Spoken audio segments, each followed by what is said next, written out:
కులగణన జరగాలి అని రాహుల్ గాంధీ గారు లోక్సభలో నెత్తి నోరు కొట్టుకొని మాట్లాడుతున్నారు. అంతకుముందు కూడా కులగణన జరగాలని ఆయన మొత్తుకుంటూనే ఉన్నారు. ఇది అడగంగానే అనురాగ్ ఠాకూర్ గారు ఒకటే ప్రశ్న చేశారు, అయ్యా మీది ఏ కులము అని. ఇది అడగంగానే మన అఖిలేష్ యాదవ్ గారి కోపం వచ్చి ఆయన్ని కులం అడుగుతావా అన్నారు. ఎందుకు అడగకూడదు?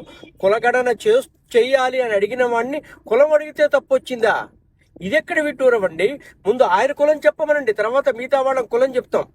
అయినా కులం లేదు, మతం లేదు, మనమంతా మానవ కులం అని చెబుతున్నటువంటి ఎర్రన్నలు వెనకాల నుంచి మెంటరింగ్ చేస్తున్నారు కదా.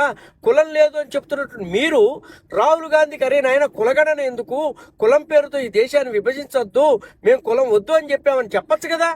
అది చెప్పరు. ఎందుకు అనంటే ఇవాళ హిందువులు కులం పేరుతో కాకుండా హిందుత్వం పేరుతోటి ఒకటవుతున్నారు. ఒకటైనటువంటి హిందువులు ప్రపంచాన్ని జయించగలరు. ఒకటైనటువంటి హిందువులు ప్రపంచంలో అద్భుతంగా నిలబడగలరు. అద్భుతమైన పోరాట పటిమను చూపించగలరు. వైజ్ఞానిక శక్తిని చూపించగలరు. ఆధ్యాత్మిక శక్తిని చూపించగలరు. గొప్ప ఆర్థిక శక్తిగా మారగలరు. కాబట్టి ఈ హిందువులు విడదీయాలి అనేటువంటి ఒక విదేశీ కుట్రలో భాగంగా ఇవాళ ఎర్రన్నలు రాహుల్ గాంధీలు అందరూ మాట్లాడుతున్నారు.